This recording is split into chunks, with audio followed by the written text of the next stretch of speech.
오늘 우리가 살펴볼 고린도전서 15장은 부활장이라는 별칭이 붙어 있습니다.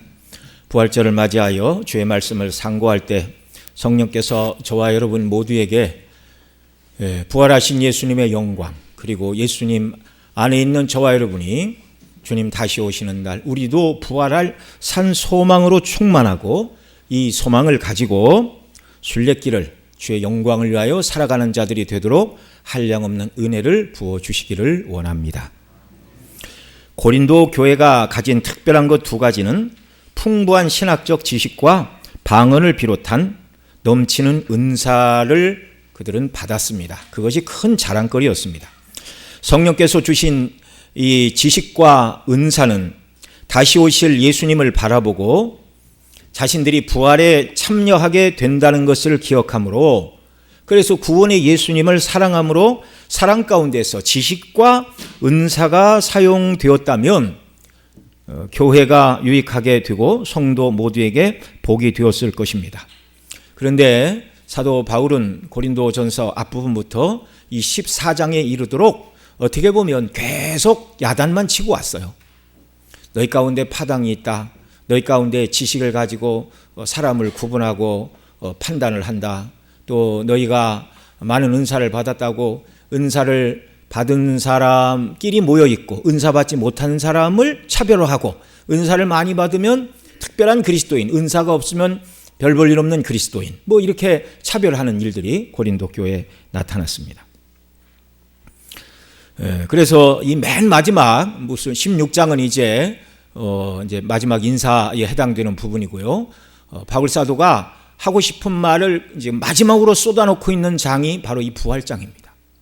부활의 영광으로 충만케 되어야 고린도 교회가 가지고 있던 지식을 자랑하고 은사를 자랑하고 또 파당을 나누고 법정에 형제를 고소하고 음행을 행하고 그런 자들을 용납하고 성찬을 잘못 행하는 이런 모든 일들, 그런 모든 일들이 주님께 집중하지 않아서 그렇다. 특별히 부활의 주님께 집중하고 우리가 부활하여 주 앞에 설 것이라는 천국을 목표로 신앙생활을 한다면 절대로 세상에 속한 문제를 가지고 분쟁하며 시간을 보낼 수가 없는데, 부활신앙으로 온전히 무장되지 못해서 생기는 문제들이라는 걸 앞서 지적을 한 것입니다. 자, 그래서 지식이 있다고 말하면서 그들은 믿음이 연약한 성도들 앞에서 우상은 아무것도 아니다. 그러니 우상의 제물을 먹어도 된다. 지식이 있는 사람은 먹어도 됩니다. 그런데 믿음이 연약하여 우상이 확실히 그 이름뿐이고 우상이 없다는 걸 잘 모르고 우상도 어떤 특별한 존재가 아닌가, 그 우상 앞에 드려진 걸 먹으면 죄가 아닌가, 이렇게 믿음이 연약하고 꺼림칙한 성도들 앞에 담대히 믿음이 있다고 지식이 있다고 우상의 제물을 먹으면 그 형제를 양심의 담력을 얻어 제물을 먹음으로, 이게 사도 바울의 표현입니다. 내 지식으로 그 믿음이 약한 자가 멸망하리라. 그 11장 8절에서 경고하고 있는 말입니다. 그러니까 우리가 알고 있는 지식이 사랑 안에서 덕을 세우는 대로 나가야 하는 겁니다. 이것이 부활신앙으로 충만할 때 그리스도를 사랑하는 가운데 이런 일이 가능하다. 이걸 계속해서 지금 가르치고 있는 것입니다. 은사의 문제에 있어서도 마찬가지였습니다. 그들은 성령께서 주신 은사, 교회를 잘 섬기고 또 자기 자신의 영적 유익을 위해서 많은 은사를 주셨는데, 앞서 말씀드린 대로 성령께서 은사를 주권적으로 나눠주시는 거예요. 내가 원한다고 해서 받는 것이 아니라, 이런 은사를 주세요라고 기도할 수는 있지만 그래서 주는 것이 아니라 성령께서 주권적으로 나눠주시는 겁니다. 그런데 마치 자기 자신이 기도하고 노력하고 따내서 받은 것인 양 은사를 받은 사람들은 자기들을 특별한 사람들이라고 자기들을 높였고, 자기들이 생각하는 은사를 받지 못한 사람은 낮추고 차별하고, 이게 교회 갈등의 원인이 되었습니다. 이게 다 잘못된 일들이죠. 주님께 시선을 맞추지 않고 자기들에게 눈에 보이는 세상에 초점을 맞추고 살아가는 그런 모습들입니다. 사도들은 앞서 말씀드린 대로 이런 모든 문제들을 다루고 최종적으로 이 15장에서 그리스도의 부활과 성도의 부활의 문제를 다루고 있습니다. 이것은 고린도 교회가 부활신앙으로 온전히 무장된다면 아무것도 아닌 문제들이 된다. 부활신앙으로 무장된 성도의 삶의 목표와 지향점은 천국이기 때문에 그렇습니다. 그러나 부활을 바라보지 않는 사람들은요, 삶의 초점과 목표가 이 세상이에요. 그러니까 세상에서 내가 가진 것, 내가 받은 것을 자랑해야 되고, 세상에서 유명세를 얻어야 되고, 세상에서 인정을 받아야 됩니다. 그러나 부활이 신앙의 목표이고 부활의 날 주 앞에 설 천국이 진정한 성도의 목표라면 이 세상에서 내 자신이 높아지는 것, 그거 별 의미 없는 것인 걸 잘 아는 것이죠. 주님만 높아지고 주의 뜻대로 순종하다가 주 앞에 서는 것이 진정한 값어치가 있는 일임을 깨닫게 되는 것입니다. 그래서 오늘도 저와 여러분 모두가 이 부활신앙으로 충만케 되어야 하는 것입니다. 자, 사도가 이 부활을 다시금 증거하고 있는데요. 이 부활신앙은 예수님이 죽은 자 가운데서 다시 살아나셨다는 것을 믿는 것과 거기에 더하여 그 예수님을 믿는 우리도 그리스도 안에서 그리스도와의 생명의 연합 가운데 거하고 있는 우리 자신들도 주님 다시 오시는 날 우리도 부활하게 된다. 여러분, 이 두 가지가 합해져야 부활신앙인 줄 여러분 잘 기억하시기 바랍니다. 부활신앙은 뭐라고요? 예수님이 부활하셨을 뿐만 아니라 예수님 재림하시는 날 우리도 부활하여 예수님이 입으신 그 영광의 몸을 입고 주 앞에서 영원토록 살게 된다. 이게 부활신앙입니다. 이 신앙으로 무장될 때 세상 중심으로 자기가 받은 것을 자랑하고 교만하지 않게 되고 또 남보다 가진 것이 없다 하여 낙심하지 않게 되고 오직 천국 소망 가운데 하나님을 기쁘시게 하고 또 주님이 명하신 대로 살아가는 성도가 되는 것이죠. 여러분 분명히 기억하십시오. 저와 여러분은 이 땅에서만 성도가 아닙니다. 이 땅만 살아가는 자가 아니에요. 이 땅에서 사는 동안 평안하고 근심이 없고 또 염려가 없이 살기 위하여 교회 나오고 예수님 믿는 것이 아니라 그 말입니다. 우리의 궁극적인 소망은 하나님 나라입니다. 예수님 다시 오시는 날 부활의 몸을 입는 것이 저와 여러분의 진정한 소망이라는 말이죠. 이 소망을 가지고 살아가면서 주 앞에 섰을 때 잘했다 인정하시고 칭찬하시고 주께서 주시는 상급을 기대하고 주의 뜻을 이루는 삶을 살아야 한다는 말입니다. 그래서 우리의 육체에 남은 시간의 모든 지식과 은사와 시간과 재능과 물질까지도 천국 바라보고 부활의 날을 소망하고 그 초점에 맞춰 사용하는 귀한 역사가 우리 모두에게 넘쳐나기를 바랍니다. 그 나라는 영원한 나라이기 때문에 그렇습니다. 오늘 본문 앞에 기록된 1절로 11절 말씀, 제가 2년 전 부활절 때 이 말씀 가지고 말씀을 드린 기억이 나는데요. 이 1절로 11절에서 사도 바울은 자신이 전하는 복음이 무엇인가를 1절로 4절에서 말합니다. 내가 전하는 복음이 무엇인가? 성경대로 그리스도께서 죽으시고 성경대로 사흘 만에 다시 살아나셨다. 자, 복음이 뭐라고요? 성경대로 예수님이 죽으셨고 성경대로 사흘 만에 다시 살아나신 것을 증거하는 것. 그게 뭐라고요? 복음이라고요. 사도가 전하는 복음, 예수님의 죽으심과 예수님의 부활, 이게 복음입니다. 착한 사람 되라. 예수 믿으면 병 낫고 부자가 되고 근심, 걱정의 문제를 하나님이 해결해 주신다.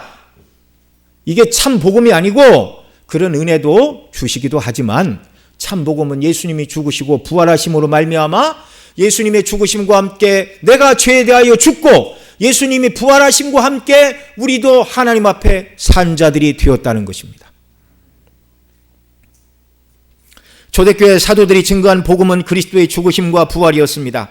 생명의 종교인 기독교와 세상 사람들의 머리로부터 출발한 모든 자연 종교, 기독교면 하나님이 주신 계시 종교예요. 계시 종교는 하나님이 이렇게 믿으라고 가르쳐 주셨다, 밝히 가르쳐 주셨다, 계시해 주셨다. 그래서 기독교만을 계시 종교다 그렇게 말하고, 다른 모든 종교는 사람들의 머리로 경전을 썼습니다. 사람들의 생각으로부터 시작된 종교입니다. 그래서 생명의 종교와 이런 사람들의 머리로부터 출발한 모든 자연 종교의 결정적인 구별, 바로 부활에 있습니다. 여러분, 기독교의 다른 어떤 종교의 그 교주든지 그 신앙의 대상이 되는 어떤 신이 죽은 자 가운데서 부활했다는 얘기를 들어보신 적이 있습니까?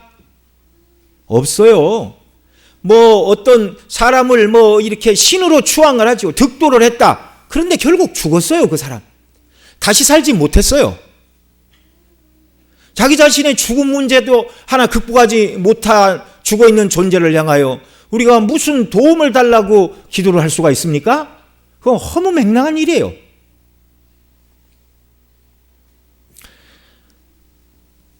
하나님의 아들 예수, 하나님의 아들께서 사람의 몸을 입고 이 땅에 오셨습니다. 십자가에 왜 죽으셨는가? 힘이 없고 능력이 없고 죄가 있어서 죽으신 것이 아니라 죄가 하나도 없으신 그분이 택한 백성인 저와 여러분의 죄를 다 짊어지시고 죄값을 치르시기 위하여, 대속하시기 위하여, 죄값을 치러주시는 대속을 하시고 우리를 그 죄로부터 사하내시는 속량하시기 위하여 죽으셨고, 그리고 예수님의 부활은 그 모든 저와 여러분의 죄의 값을 완전히 치르셨다는 것을 하나님이 확증해 주시는 표현이 바로 예수 그리스도의 부활인 줄 믿으시기 바랍니다. 그래서 예수님 믿는 저와 여러분의 믿을 때 모든 죄가 사함을 받았고, 그래서 죄 사함을 받은 저와 여러분도 예수님 다시 오시는 날 우리도 부활에 참여하게 된다는 말입니다. 핍박자 사울이 나름대로 하나님을 경외하는 자라고 자부심을 가졌고, 저 나사렛 예수는 이단으로 생각을 했어요. 핍박자 사울일 때. 그래서 예수 믿는 자들을 옥에 가두고 잡아 죽이는 그 일에 앞장을 섰습니다.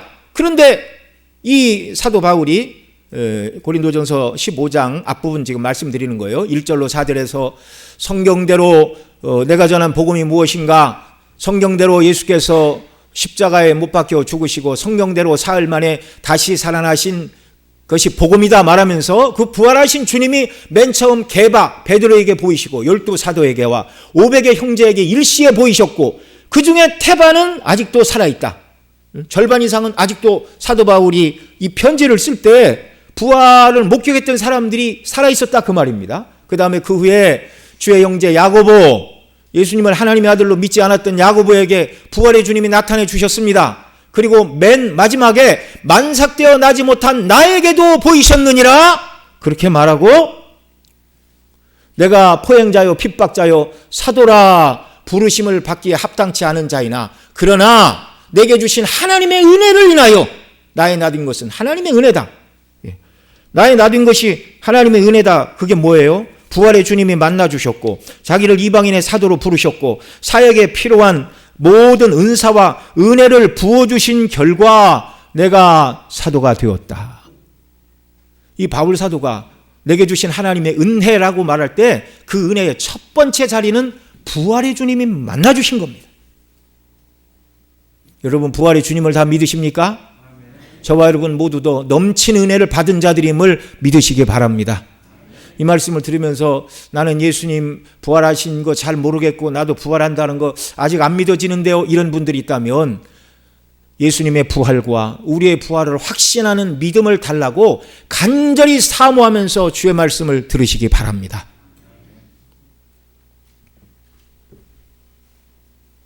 그리고 오늘 본문에 이르러 부활이 없다고 말하는 자들이 고린도 교회에 몇 명 있다는 걸 알고, 모든 사람이 다 그러진 않았겠죠.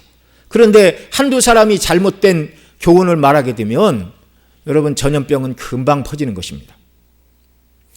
그래서 사도는 여기서 예수 그리스도의 부활은 확실하며 믿는 성도들의 부활도 확실하다는 것을 이제 부정형의 표현을 통해서 설명을 해주고 있습니다. 그 부활 때문에 부활을 믿는 성도들의 믿음도 영광스럽고 부활을 전하는 것도 복되며 부활 때문에 우리 구원이 확실하다는 것을 오늘 읽은 본문에서 사도가 밝히고 있습니다. 먼저 12절로 13절에서는 그리스도의 부활과 성도의 부활을 하나로, 그리스도의 부활과 성도의 부활이 하나로 연결되어 있다고 사도가 말하고 있습니다. 오늘 본문 12절 13절 같이 읽죠. 시작. 그리스도께서 죽은 자 가운데서 다시 살아나셨다 전파되었거늘 너희 중에서 어떤 사람들은 어찌하여 죽은 자 가운데서 부활이 없다 하느냐.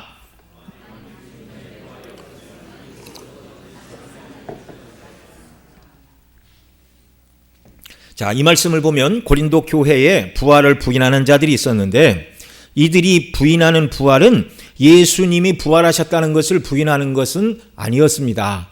자, 죽은 자 가운데서 다시 살았다 전파되셨거늘 이걸 부인하진 않았어요.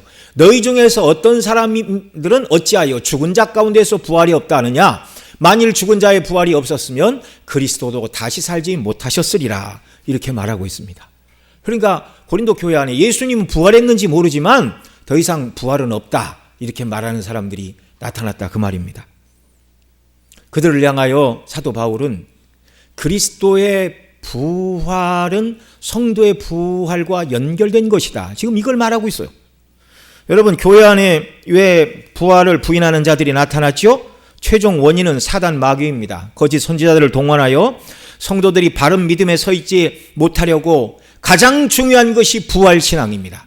부활을 부인하면 기독교 신앙은 다 무너지는 거예요. 그래서 성도들을 믿음 없는 자로 만들려고 사단 마귀가 부활 신앙을 부인하는 잘못된 교훈을 교회 안에 심어놓은 것입니다. 디모데후서 2장 17절로 18절 같이 읽습니다. 시작. 그들의 말은 악한 종양이 퍼져나감과 같은 그 중에 후메네와 빌레드가 있느니라. 진리에 관하여는 그들이 그릇되었도다. 부활이 이미 지나갔다 하므로 어떤 사람들의 믿음을 무너뜨리느니라. 여기 18절에 말하는 17절에 후메네와 빌레도 진리에 관하여는 이들이 그릇되었는데 이들이 어떤 사람인가 우리가 확실히 알기는 어렵지만 그들의 주장이 뭐예요? 부활이 이미 지나갔다 말함으로 어떤 사람들의 믿음을 무너뜨렸다. 이렇게 말하고 있습니다. 예. 여러분, 교회 안에 거짓 선지자가 들어와서 부활은 지나갔다. 예수님의 부활로 끝이다. 뭐 이렇게 말하는 자들이 초대교회에 나타났다 그 말입니다. 사단 마귀는 초대교회 성도들을 영지주의 철학으로 미혹하여 성도들의 부활 신앙을 무너뜨리려고 하였습니다. 그러니까 사단 마귀가 부활 신앙을 무너뜨리려고 쓰는 무기가 시대마다 달라요.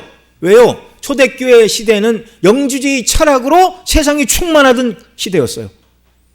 여러분 들어보셨죠? 영지주의의 주장은 뭐 복잡하지만 간단하게 요약을 하면 영은 선하고 육은 악하다는 것입니다. 영은 고상하고 육신은 차원이 낮은 것이라 그 말입니다.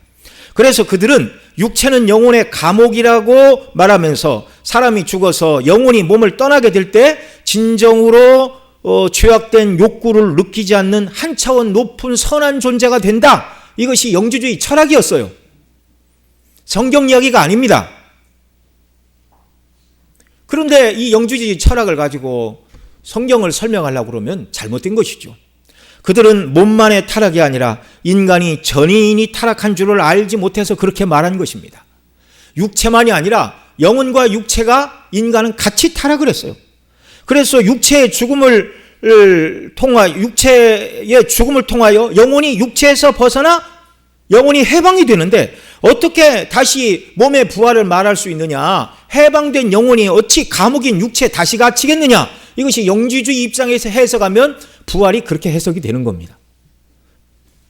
성경 견해가 아니에요. 왜 몸을 벗어난 고상한 영혼이 다시 수준 낮은 몸을 입는 단계로 내려가느냐? 있을 수 없는 일이다. 성경에서 교리를 세우는 게 아니라 철학을 가지고 성경을 해석하니 큰 난제에 빠졌고 이것이 초대교회를 흔드는 큰 이단의 교훈이 되었습니다. 그러나 여러분, 우리가 장차 입게 될 부활의 몸은 현재와 같은 죄의 유혹을 받고 때때로 굴복하는 낮은 몸이 아니라 예수님께서 부활 때 입으셨던 영화로운 그 몸을 저와 여러분 모두에게 입혀주시는 줄 믿으시기 바랍니다. 하나님이 사람을 지으시되 영혼과 육체로 지으셨어요. 영혼과 육체가 다 타락했지만 영혼과 육체를 온전히 그리스도 안에서 구원하사 하나님의 백성 자녀 삼으심을 믿으시기 바랍니다. 빌립보 3장 21절에 이렇게 말합니다. 그는 만물을 자기에게 복종하실 수 있는 자의 역사로 우리의 낮은 몸을 자기의 영광의 몸의 형체와 같이 변하게 하시리라. 낮은 몸이 아니에요.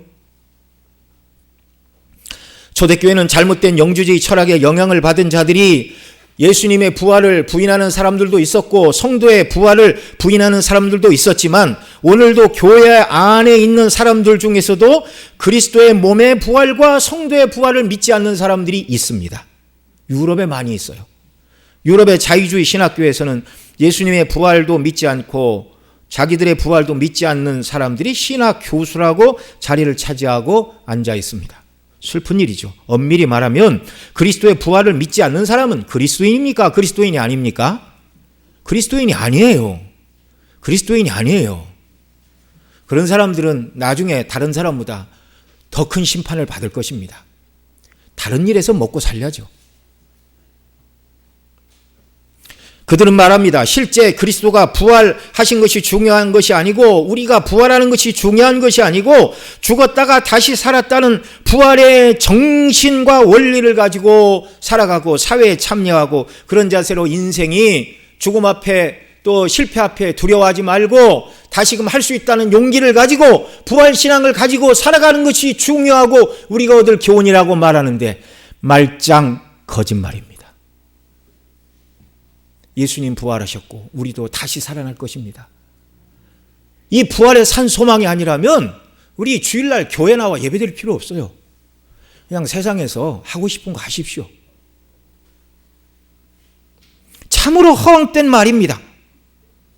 이들이 이런 말을 한 것은 그렇게 오래되지 않았어요. 지금부터 한 220, 30년 전 성경이 하나님의 말씀이 아니라 인간의 편집이라고 주장하는 비평주의자들이 최근에 나타났어요.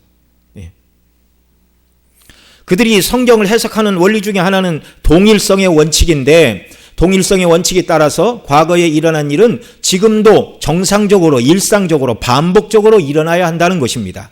그래서 과거에 누가 무리를 걸었다면 지금도 무리를 걷는 일이 일어나야 과거에 무리를 걸었다는 사건이 진실하다. 지금 누구 얘기하는 거예요? 무리를 걸으신 예수님 얘기를 하는 거예요. 오늘날 죽은 자들이 다시 살아난 일이 없다면 과거에도 죽은 자가 다시 살아난 일은 없다 이렇게 말합니다. 누구 얘기하는 겁니까? 예수님 얘기하는 거예요. 예수님. 그런데 이 논리의 허점은 무엇이죠? 예수 그리스도를 피조물로만 보고 하는 말이에요. 뭘로만 보고 하는 말이라고요? 피조물. 우리와 같이 피조물. 하나님 죽지 않을 존재로 지으셨지만 범죄하여 하나님께서 너는 흙으로 돌아가라 명령하셔서 하나님께서 법을 어긴 자에게 너는 흙으로 돌아가야 죽을 존재라고 말씀하신 율법을 벗어날 수 없는 죄인들은 죽고 다시 사는 일은 불가능한 것입니다. 그러나 우리 예수님은 참 사람이실 뿐만 아니라 그분은 참 사람이셨어요. 하나님이셨어요. 참 사람이신데 죄가 하나도 없으신 참 사람이고 거룩하신 하나님의 아들 예수 그리스도는 피조물이 아닙니다. 성경은 말하지요. 태초에 하나님 천지를 창조하셨는데 요한복음에 보면 태초에 천지를 창조하신 그 말씀 되신 그분이 누구예요? 예수 그리스도예요. 예수 그리스도. 바로 예수님이 천지 만물을 창조하신 창조의 주님이시고 역사를 운용하시는 만유의 주권자이시고 하나님의 아들 그분이 우리를 구원하러 이 땅에 오셨고 구속을 완성하시고 죽은 자 가운데 있다가 3일 만에 다시 살아나는 것, 예수님에게는 이게 어려운 일입니까? 쉬운 일입니까? 쉬운 일이죠. 하나님이 살리셨다. 오늘 본문에도 말씀을 하고 있는데 전지전능하신 하나님이 참 사람이시고 아들이신 그 아들이 우리의 모든 죄값을 담당하시고 하여 죽으시고 죄값이 완전히 치러졌을 때 하나님 아버지께서 예수님을 다시 살리는 게 가능한 일이에요? 불가능한 일이에요? 가능한 일이죠. 만약에 하나님 아버지께서 예수님을 못 살리시고 하나님의 아들이신 예수님이 죽은 문을 무덤의 문을 열고 죽은 자 가운데서 다시 살아나지 않으셨다면 그분은 우리의 구주가 되실 수가 없는 것입니다.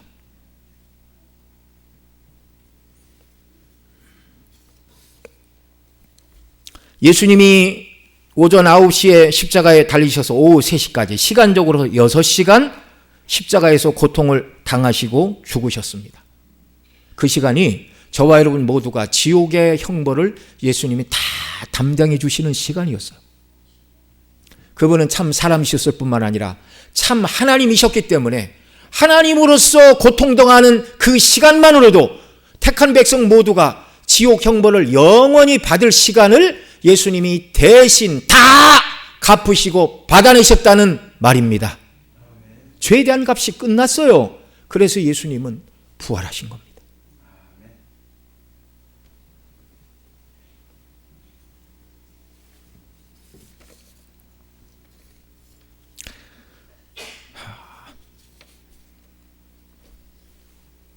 오늘 본문 12절로 13절 다시 한번 더 읽습니다.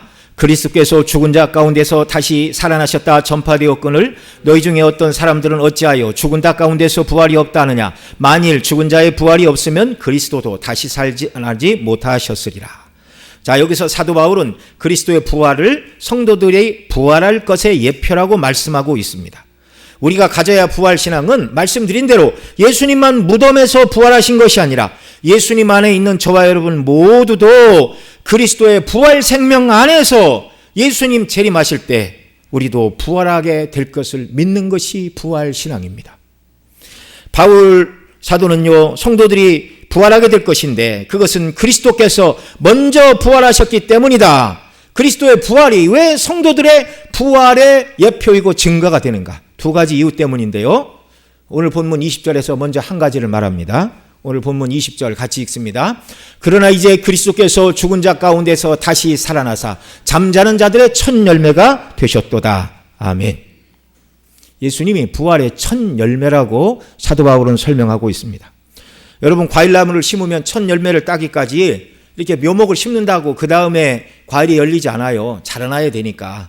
어느 정도 자라나서 꽃이 피고 충실한 나무로 키우려면 몇 년간은 꽃이 피면 이제 가지치기를 해서 영양분이 이렇게 과일로 가지 않고 나무 자체로 가도록 그렇게 가지치기를 해주는 것입니다. 몇 년 그렇게 하다가 이제 꽃이 피고 이제 과일이 맺히게 되면 여러분 뭐 사과나무를 100개를 심었다 하면 사과나무에서 한 그루에 사과가 50개씩만 열린다고 그러면 500개입니까? 100그루니까 5,000개인가요? 예. 5,000개의 사과가 똑같이 꽃이 피고 똑같이 자라나고 똑같이 빨개집니까? 그렇지 않아요. 햇빛을 잘 받는 쪽에 그 다음에 여러분 이 가지도 뿌리하고 연결이 되어 있는 거 아시죠? 화초를 키울 때 물을 한쪽만 주면 이쪽 물 안 준 쪽에 화초는 뿌리 물을 못 받아들여서 이쪽에 가지는 다 죽는 거예요. 물을 골고루 줘야 되는 겁니다. 그러니까 나무도 마찬가지예요. 햇빛이 잘 들고 뿌리가 튼실하고 영양이 많은 쪽에 영양분을 빨아들인 쪽에 그 과일 어떤 것 하나가 맨 먼저 빨갛게 익는 거예요. 그걸 뭐라고 그런다고요? 첫 열매. 사과 하나가 익었다. 그러면 나머지 우리 밭에 있는 100그루의 모든 사과나무 50개씩 달렸는데 5,000개도 언젠가는 다 익을 날이 옵니까? 안 옵니까? 나머지 모든 과일이 다 익을 것을 보여주는 것이 첫 열매, 바로 그거예요. 여러분, 벼농사를 지을 때도 마찬가지죠. 똑같은 논에 같은 품종의 벼를 심었는데 여름이 지나고 초가을이 되면 많은 벼이삭 가운데 가장 먼저 노란색으로 물들고 고개를 숙이는 벼이삭이 나옵니다. 이게 첫 열매예요. 다른 것은 뻣뻣하게 머리를 안 여물었어요. 쌀이 안 여물었어요. 그냥 누르면 물 상태예요. 물 상태. 여물어야 고개를 숙입니다. 이게 몇 가닥의 벼이삭이 고개를 숙이면 이렇게 잘라 갖고 와서 이거 벌써 첫 열매가 익었다. 농부들이 기뻐하죠. 그 첫 열매는 그 논에 있는 모든 벼가 때가 되면 다 익을 것을 예표하는 첫 열매라는 말입니다. 예수님의 부활도 마찬가지죠. 예수님 한 분만 부활하실 것이 아니라 예수님과 연합된 저와 여러분들 모두도 주님 다시 오시는 날 첫 열매가 부활했듯이 우리 모두도 다 부활하게 될 것이다. 여러분, 이스라엘 절기상 6월절이 가장 먼저이죠. 6월절이 유대인 달력으로는 정월인데 본래는 한 3월에 해당하는 계절이었습니다. 그런데 그때 출애굽이 있어서 하나님께서 이때를 해의 첫 달로 삼으라 그렇게 말씀하셔서 그때가 첫 달입니다. 절기상 6월절이 가장 먼저 오는데 6월절은 유대인의 달력으로 정월 14일이고 그 다음 날이 15일이 일주일간 누룩 없는 무교병과 쓴나물을 먹는 무교절이고요. 무교절 첫날도 성회로 모이라 하셨습니다. 성회로 모이라는 말씀은 아무 일도 하지 말고 거룩하게 안식해야 된다 그 말씀입니다. 그리고 그 다음 날, 그러니까 무교절로는 둘째 날, 안식일로부터는 무교절로는 둘째 날, 안식일로는 셋째 날 되는 그날이 곡물의 첫 이삭을 제사장에게 가져오고 제사장은 그것을 여호와 앞에 연락되도록 흔들라고 명하셨어요. 출애굽기를 강론하면서 이거 다 말씀드린 기억이 있는데요. 여러분 기억을 한번 되새겨 보시기 바랍니다. 레위기 23장 5절로 7절 그리고 11절과 15절에서 이렇게 말씀합니다. 같이 읽습니다. 첫째 달 열 나흔 날 저녁은 여호와의 유월절이요 이달 열 닷새 날은 여호와의 무교절이니 이래 동안 너희는 무교병을 먹을 것이요 그 첫날에는 너희가 성회로 모이고 아무 노동도 하지 말지며 제사장들은 너희를 위하여 그 단을 여호와 앞에 기쁘게 받으심이 되도록 흔들어 안식일 이튿날에 흔들 것이며 안식일 이튿날 곧 너희가 요제로 곡식단을 가져온 날부터 세어 7 안식일의 수요를 채우고 그 다음에가 이제 오순절이에요. 오순절. 이때는 이제 모든 추수를 마치는 그런 절기입니다. 보리 추수를 마치는 절기입니다. 자, 가나안 땅에 들어가기 전에 하나님께서 광야에 주신 말씀이에요. 광야 백성들에게. 애굽에서 문 임방과 설주에 어린 양의 피를 바르고 구원받은 것을 기념하여 해마다 유월절을 지키고 그 유월절 다음 날 너희들이 애굽에서 나올 때 발효되지 않은 무교병과 쓴나물을 먹은 것을 기념하여 너희들이 무교절을 7일간 지키라 말씀하시고 유월절 3일째 되는 날 무교절 이틀이 되던 그날 곡식에 익은 열매 중 첫 이삭을 여호와께 감사의 제물로 바쳐라. 초실절의 절기를 말씀해 주셨습니다. 여러분 왜 하필 6월절에서 3일째 되는 날 초실절을 지키라고 하신 것이죠? 곡식이 딱 그날에만 익는 것은 아닐 텐데 말입니다. 그리고 6월절을 지키고 무교절을 지켜 성회로 보낸 다음 좀 쉬었다가 그 다음 안식일에 초실절로 지켜도 되는데 왜 6월절이 지난 채 3일에 되는 날 첫 열매를 드리라고 하셨는가? 6월절은 예수님께서 죽으실 것을 예표하는 날이었죠. 어린 양이 죽고 문 임방과 설주에 어린 양의 피를 바른 날이 6월절 아닙니까? 그날은 예수님의 죽으심을 예표하는 날이에요. 그로부터 3일은 바로 예수님께서 부활하실 날이었기에 구약의 그 계시의 말씀을 받은 모세와 광야교회 백성들은 그때는 이해하지 못했어요. 그런데 오늘 우리가 예수님의 부활을 비추어 초실절을 보니 왜 3일에 바치라고 그랬다고요? 첫 열매. 예수 그리스도가 부활에 뭐라고요? 첫 열매이시기 때문에. 초실절의 의미는 예수님이 부활하신 이후에 그 의미가 온전히 드러나게 되었습니다. 계시가 점진적으로 드러나는 거예요. 첫 열매를 드리고 나중에 모든 곡식을 추수함 같이 그리스도 안에서 예수님의 죽으심과 부활이 나를 위한 것임을 믿는 저와 여러분 모두는 예수님이 부활하신 것처럼 저와 여러분 모두도 예수님 재림하시는 날 부활하게 될 줄을 믿으시기 바랍니다. 예수님 전에도 죽었다가 다시 산 사람들이 덜어 있습니다. 예수님 부활과 가깝게는 요한복음 11장에 나오는 죽었던 나사로가 나흘이 지난 다음에 예수님이 나사로야 나오라 하실 때 다시 살아났고 그 전에 나인성 과부의 아들도 살려주셨고 회당장 야이로의 12살 먹은 어린 소녀도 살려주신 일이 있습니다.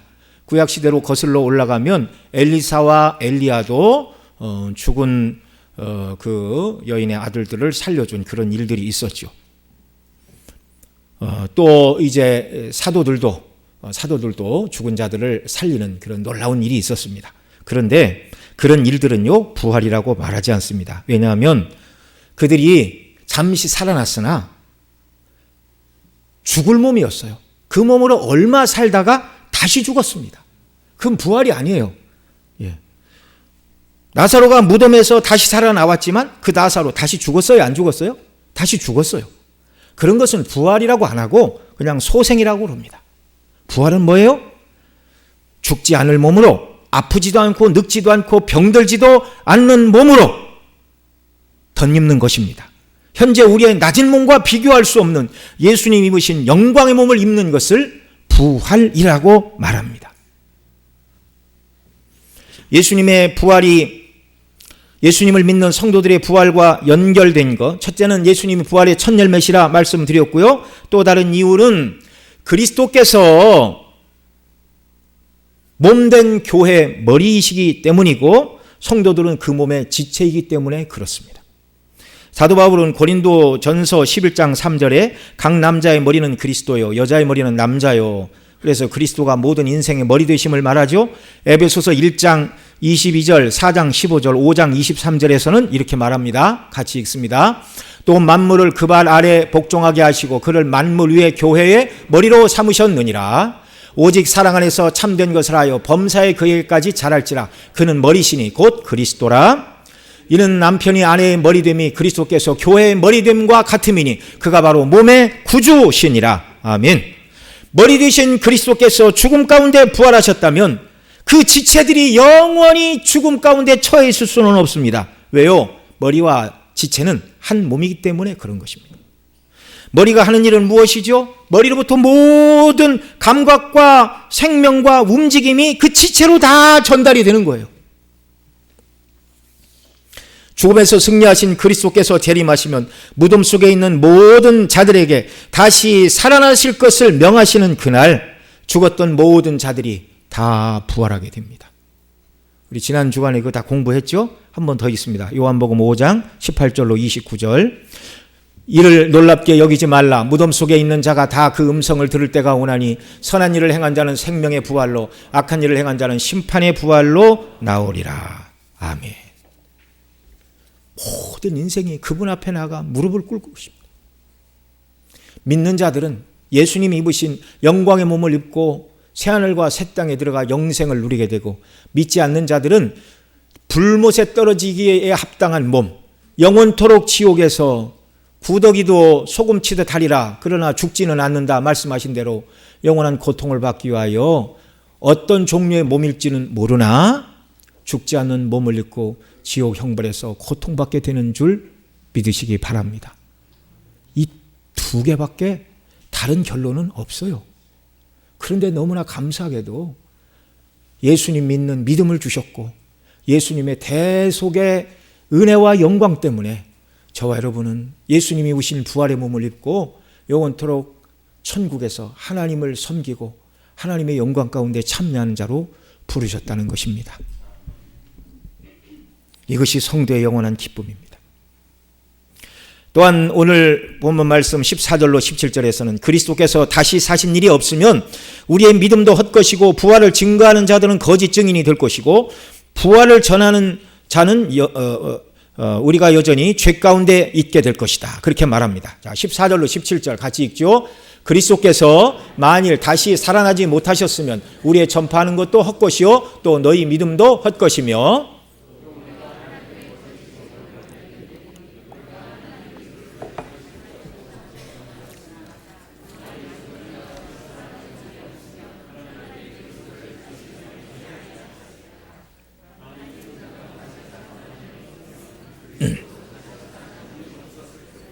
그리스도께서 다시 살아나신 일이 없으면 너희 믿음도 헛되고 너희가 여전히 죄 가운데 있을 것이요.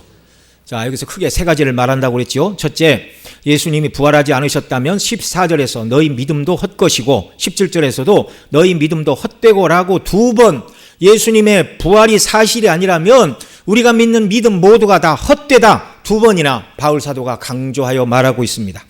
14절에서 헛되다는 말은 헬라어로 케노스라는 단어를 사용했는데 내용이 없는 비어있는 그런 뜻인데 현재적으로 그렇다는 것입니다. 예수님이 부활하신 것이 아니면 현재 예수님을 믿는 일은 아무런 내용도 없는 것을 믿는 헛된 일이라는 거예요. 17절에서 헛되다는 말은 마타이오스라는 헬라어 단어를 썼는데 이 말의 뜻은 열매가 없는 그런 뜻입니다. 미래적인 뜻을 담고 있어요.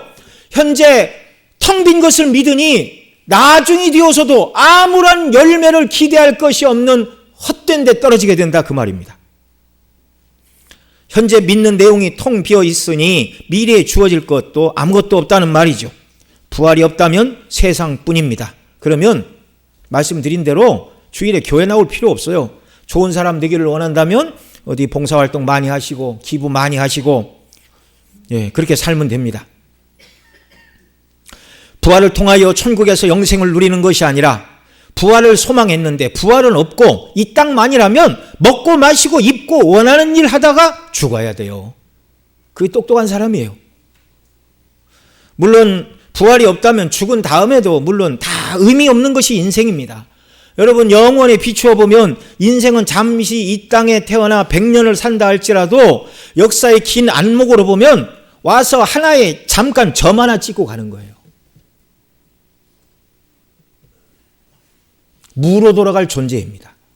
부활이 없다면 세상을 다 가진 왕이요 재벌이라 할지라도 여러분 그 몇 년이나 가겠어요? 아무도 기억해 주지 않아요.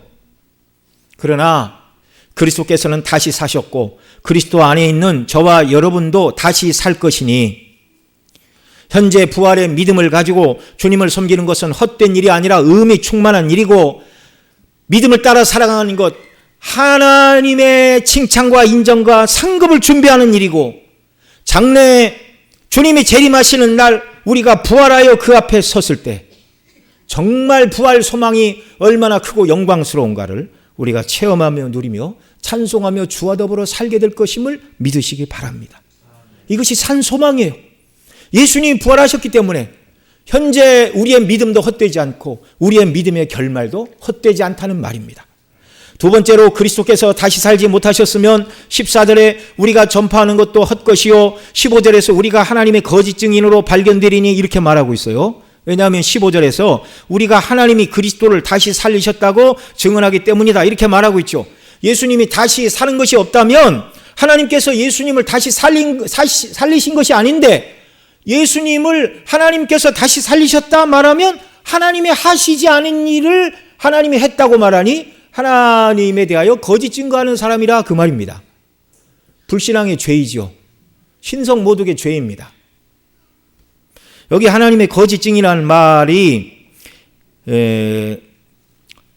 이제 증거하다라는 말 그리고 대항하다라는 카타를 썼습니다. 좀 어려운 말인데요. 발음이 어렵습니다. 에마루 띠레사렌 카타 투 데오 이런 말인데 이 카타라는 말이 대항하다 그런 말이에요. 대격을 취하면 그러니까 하나님을 대항하여 증거했다.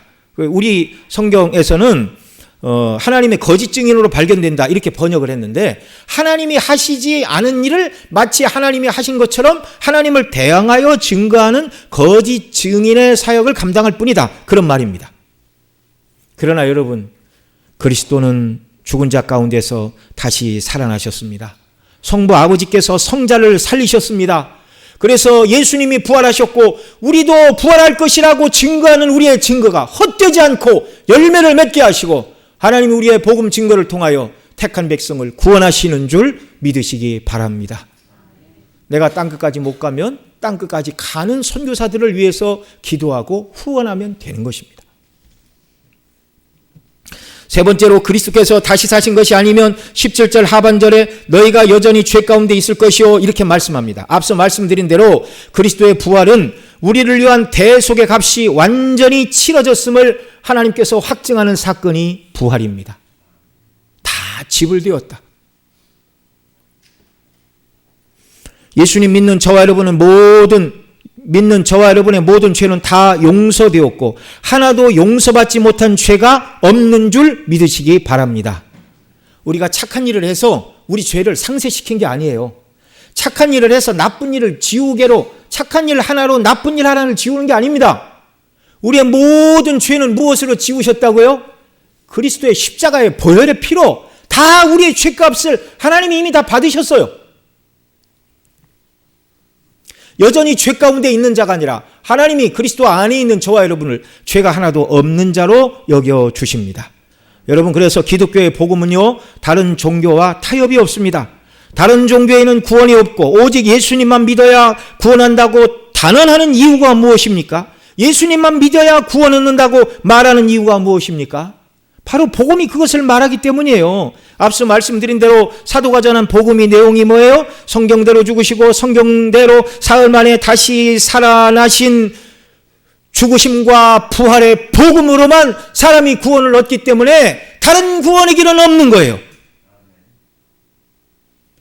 어떤 사람들이 기독교인을 향하여 참 기독교인들은 너무 대쪽 같고 타협이 없고 자기들만 구원받는다고 편협한 사람이라고 말하는데, 여러분, 사람이 편협해서 그러는 것이 아니라 진리가 두 개일 수가 없습니다. 기독교 위에 다른 어떤 종교에서 내가 해결할 수 없는 죄의 문제를 진정으로 하나님 앞에서 내 죄의 문제를 해결해 준 다른 구원자가 있다면 데리고 와 보십시오. 그런 존재가 있다면 그런 존재를 믿어도 돼요. 그러나 천하 인간의 하나님 앞에서 인간의 죄의 문제를 해결하신 분은 예수 그리스도 한 분뿐입니다. 천하 인간의 구원 얻을 다른 이름을 주신 일이 없어요. 18절에서는 그리스도의 부활이 없으면 잠든 자들도 망하였다 말씀합니다. 여기 죽은 자들을 잠자는 자들이라 말하고 있는데요. 잠자는 자가 아침이 되면 깨어 일어나듯이 죽은 자들이 주님의 재림의 날 몸을 입고 일어날 것이기 때문에 성경에서는 죽은 자들을 자는 자들이라 이렇게 표현을 하고 있어요. 주님이 재림하실 때 자신도 부활할 줄 알고 부활의 모든 것을 다 걸고 살다가 순교한 성도들도 있어요. 그들을 말하는 겁니다. 그들이 예수님이 부활하셨고 다시 오시는 날 자기도 예수님의 부활에 참여할 줄 알고 자기 목숨을 버려 주님을 섬기고 그렇게 신앙생활하고 증거자로 살아가고 순교한 증인이 되었는데, 부활이 없다면 잠자는 자들은 망한 자들이죠. 그렇게 살 필요가 없는 자들이었다, 그런 말입니다. 그런데 예수님 부활하셨으니 순교를 통하여 하나님 앞에 선 그들이 부활의 날 가장 큰 영광을 입게 되는 줄 믿으시기 바랍니다. 우리의 소망도 거기에 있어야 돼요. 마지막으로 19절에서 그리스도께서 다시 사신 것이 아니고 그래서 성도가 부활한 것이 아니라면 결국 남는 것은 이 땅뿐인데, 그래서 19절에서 뭐라고 그래요? 같이 읽습니다. 시작. 만일 그리스도 안에서 우리가 바라는 것이 다만 이 세상 삶뿐이면 모든 사람 가운데 우리가 더욱 불쌍한 자이리라. 그 중에 목사가 제일 불쌍합니다. 그러지 않겠어요? 네. 저는 어디 맛있는 거 먹으러 오라고 부르는 사람도 없어요. 가고 싶은 생각도 없지만. 이 땅뿐이라면 정말 불쌍한 자가 예수 믿는 자들이에요. 여러분, 하나님 앞에 기도하시기 바랍니다. 이 부활신앙, 내가 아직 부활을 확실히 못 믿겠다 싶으면 하나님 이 부활의 신앙으로 충만한 은혜를 제게 해주세요. 매달리시기 바랍니다. 어떤 아이가 그래요. 수학 선생님이 수학 공부 좀 했다고 그러려면 안 풀리는 문제를 가지고 24시간 정도는 끙끙 앓고 고민해보고 와서 선생님 이 문제는 참 어려워요. 그렇게 질문해야 수학 좀 가지고 고민해봤다고 말할 정도가 겨우 된다. 그렇게 얘기를 한다는 거예요. 여러분, 영원히 살고 죽는 문제가 결정되는 것이 부활의 복음을 믿느냐 안 믿느냐인데, 내 생각으로 잘 안 믿어진다고 그래서 안 믿어지면 안 믿을 겁니까? 기도해야 돼요. 수학 문제 하나 가지고도 하루를 끙끙거리고 머리를 싸매고 진리를 하려고 애를 쓴다는데, 영원히 살고 영원히 죽는다는 이 부활 신앙을 내 것으로 온전히 삼지 못했다면 눈물 흘리며 아버지 앞에 엎드려 기도해야 됩니다. 부활의 영광으로 충만하게 해주시고 부활 바라보고 살아가는 자가 되게 해주세요. 세상에 있다 없어질 것 말고 영원한 하나님 나라를 목표로 살게 해주세요. 이런 사람이 교회를 덕입고 복되게 섬기는 성도인 줄 믿으시기 바랍니다. 죽은 다음에 아무것도 없다면 도덕, 윤리, 종교를 논하는 건 무의미한 일이에요. 양심을 지키며 살아가고 좀 더 좋은 사람이 되기를 원한다. 죽은 다음엔 아무 의미 없는 얘기입니다. 그러나 그리스도의 부활이 확실하고 그리스도 안에 있는 자들을 부활의 능력의 주님께서 이 부활의 영광에 참여하게 하실 것이기 때문에 부활을 붙들고 살아가는 우리가 불쌍한 자가 아니라 가장 행복한 자임을 믿으시기 바랍니다.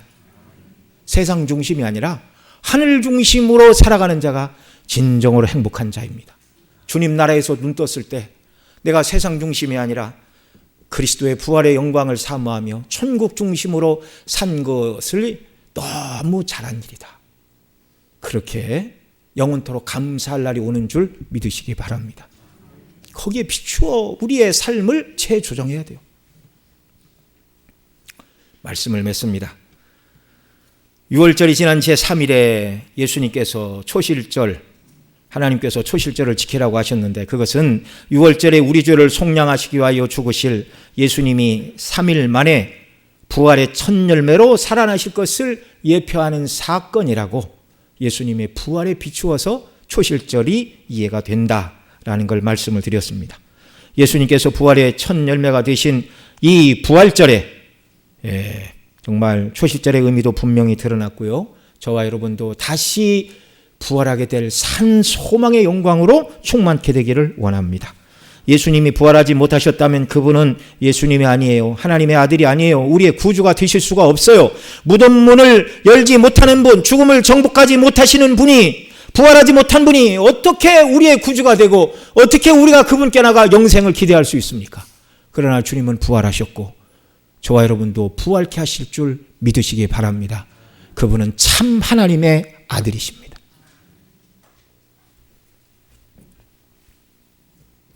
이 부활 소망으로 충만한 성도답게 우리 삶의 목적지와 초점은 완성될 하나님의 나라인 새하늘과 새 땅이 되어야 하겠습니다. 우리는 지난 한 주간 저녁 시간마다 모여 옛 언약을 성취하시고 새 언약을 완성하신 우리의 기업물을 짜이신 구속자 리디머 예수 그리스도께서 하신 일들을 살펴보았습니다. 그분이 다시 오십니다. 우리의 대적들에게 완전한 원수를 갚아주실 보복자로 오시고, 그분이 고엘이 되사 남편 없는 과부의 진정한 남편이 되시기 위하여 어린 양의 혼인잔치로, 지금은 영적으로 우리와 그리스도와 교회가 남편과 아내의 관계이지만 그날이 되면 예수님이 남편이라는 것을 실감하게 느끼는 날이 올 것입니다. 남편이신 고엘이신 그리스도께서 다시 오시고, 또한 우리의 기업물을 짜이신 예수 그리스도께서 우리의 영원한 기업을 완전하게 회복시켜 우리에게 주시기 위하여 다시 오시는 줄 믿으시기 바랍니다. 그렇다면 우리는 그 예수님 사랑함으로 덕을 세우며 지식도 은사도 재능도 물질도 주의 영광을 위해서 주님을 사랑함으로 그 율법을 지키고 또 예수님을 닮아가고 주님이 명하신 대로 우리에게 주신 사명을 감당하고 복음이 땅끝까지 증거되는 일들을 위해 힘쓰며 애쓰며 수고하는 저와 여러분 모두가 되시기를 간절히 소원합니다. 우리 다 함께 기도하겠습니다. 우리 들은 말씀 붙들고 우리 통성으로 함께 기도하는 시간 갖겠습니다. 사랑하시는 아버지 하나님, 이 부활절 아침에 우리 주님의 부활 그리고 그리스도와 연합된 우리의 부활이 확실할 것임을 사도가 증거하는 말씀을 통하여 듣게 하시니 감사를 드립니다. 사랑하시는 아버지 하나님, 예수님의 부활은 우리의 모든 죄값이 치러졌음을 확증하는 확증의 표가 그리스도의 부활입니다. 정말 사람을 지으시되 사람 육체와 영혼으로 지으셨고 우리를 구원하시되 영혼과 육체가 완전한 상태에서 하나님을 섬기는 그 완전한 구원을 우리에게 주시기를 원하시는 아버지 하나님 감사합니다. 예수님이 부활의 첫 열매이고 첫 열매이신 그리스도 안에서 우리도 부활할 이 산 소망을 가지고 이 땅을 살게 하여 주옵소서. 세상에 소망 없는 자들처럼 살아가는 자들이 아니라 부활의 영광으로 충만하고 우리의 기업물을 짜 예수님이 오셔서 우리를 완전히 몸까지도 구속하여 주시고 우리의 남편이 되어주시고 우리들의 원수에게 원수를 갚아주시고 우리의 영원한 하늘 기업을 우리에게 주실 그 주님이 다시 오실 재림의 날 우리가 부활하게 될 그날을 소망하며 주의 뜻대로 순종하며 살아가는 저희들의 삶이 되도록 은혜 더하여 주옵소서. 존귀하신 우리 구주 예수님의 이름으로 기도드리옵나이다. 아멘.